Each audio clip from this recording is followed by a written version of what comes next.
5 sentences. 900 million people. Decades of control. And you're hearing variations of them right now.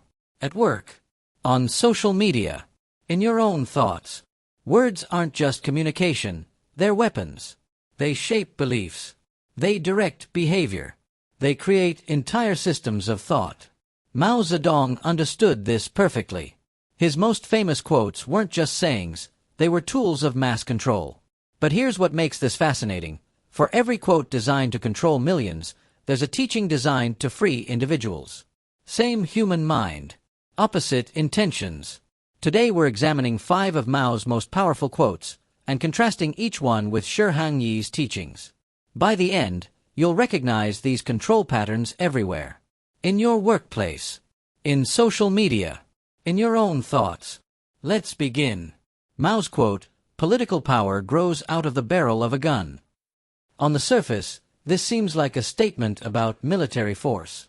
But here's what it really means. Power comes from the ability to compel obedience through threat. If power requires a weapon, a threat, a consequence, an external force, then it's not really power. It's leverage. Mao built an entire system on this principle. Control through surveillance. Compliance through consequences. Discipline through fear. And it worked. Millions followed orders. Not because they wanted to, but because the alternative was dangerous. Now here's where this gets disturbing. This same principle operates in modern life, just with different weapons. Your boss doesn't hold a gun. But they hold your paycheck, your promotion, your career. Follow the rules or face consequences. Shi Hangyi's teaching, true power grows from inner discipline, not external force. Notice the fundamental difference. One locates power in what you can do to others. The other locates it in what you can do with yourself. In Shaolin philosophy, a master doesn't need to threaten anyone. Their power comes from self-mastery, discipline that exists whether anyone is watching or not. Here's the test. Remove the external force. Does the power remain? Mao's power collapsed within decades. Shaolin discipline, still practiced 1,500 years later. That's quote 1. 4 more to go, and they get even more revealing. Mao's quote, "The individual is subordinate to the organization." This isn't just organizational advice. It's the systematic erasure of individual identity. Here's what this quote really does. It makes questioning impossible. If you disagree with the collective, you're not just wrong, you're betraying society itself. Your thoughts. Secondary. Your goals. Irrelevant. Your identity. It only matters as part of the larger whole. During the Cultural Revolution, this justified why individual desires, individual judgment, individual paths, all had to be sacrificed. But here's what nobody talks about. When you subordinate yourself completely to an organization, you lose the ability to recognize when the organization is wrong. Shi Hangyi's teaching, master yourself first, then you can truly serve others. See the reversal? Shi Hangyi says you can't genuinely contribute until you've developed yourself as an individual first. Why? Because service from a subordinated self isn't service, it's compliance. And compliance doesn't innovate or question when something is harmful. In Shaolin tradition, monks spend years developing individual mastery before teaching others. First, govern yourself. Then help govern a community. The individual isn't subordinate to the organization. The individual is the foundation of any organization worth having. Think about your own life for a moment. When you've subordinated yourself completely to a company, a relationship, a group, what happened to your judgment? Your creativity? Your ability to see problems clearly? It weakened. Because you'd made yourself secondary.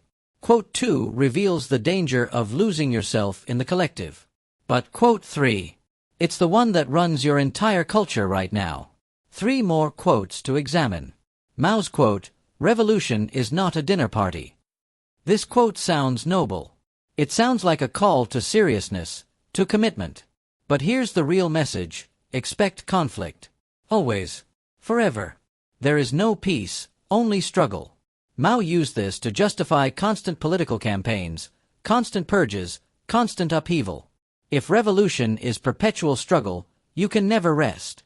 You can never question whether the struggle is necessary.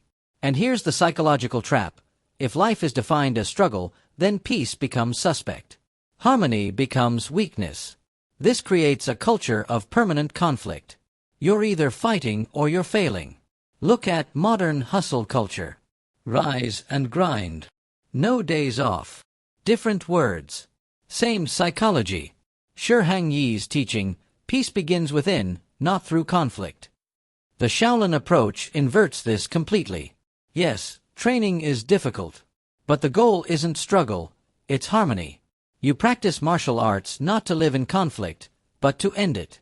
You meditate not to fight your mind, but to quiet it. The struggle is temporary. The peace is the goal. Here's the difference. Mao's system required enemies.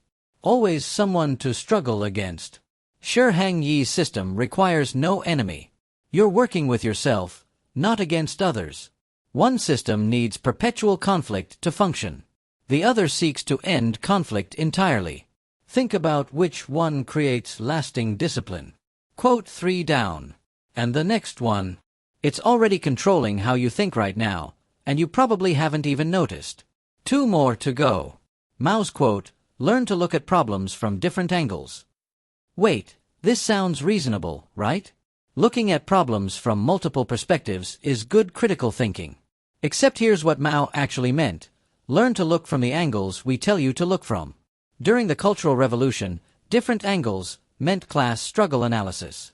Every problem had to be viewed through revolutionary ideology. You weren't learning to think freely.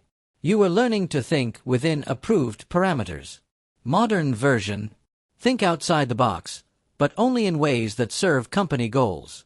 Question everything, except fundamental assumptions we've given you. Hang Yi's teaching, observe your mind without judgment. Notice the radical difference. Mao directs your thinking. Hang Yi asks you to observe it. One tells you what angles to use. The other teaches you to watch your own thinking process without interference. In meditation, you don't direct your thoughts. You don't force yourself to think differently. You simply observe what's happening. Without judgment. Without manipulation. Why? Because once you can observe your thinking clearly, you can genuinely choose what to think.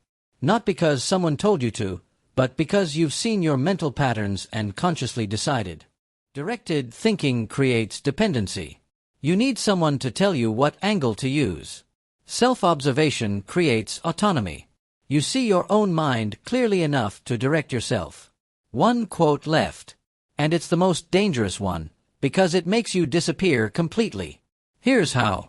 Mao's quote, the masses are the real heroes. This sounds empowering. It sounds like it's elevating ordinary people. But here's the mechanism. By making the masses heroic, you make the individual irrelevant. Your value comes from being part of the mass, not from who you are. And here's the trap. If the masses are heroes, then standing apart makes you a villain. Individual achievement becomes suspect. Personal goals become selfish. This quote erases individual agency while appearing to celebrate collective power. You see this today.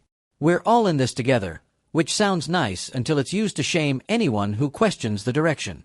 Hang Yi's teaching, each person walks their own path to mastery. The Shaolin view is the opposite. There is no mass path to mastery.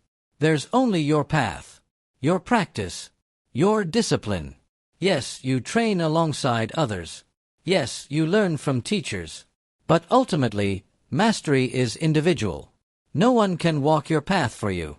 The community supports individual development. But the development itself? That's yours alone. Here's why this matters. When your value comes from being part of the mass, you lose yourself when the mass disperses. When your value comes from your individual development, it goes with you everywhere. One creates dependency on the group.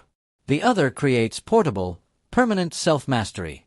And here's the terrifying part. When these 5 quotes work together, they create a complete trap.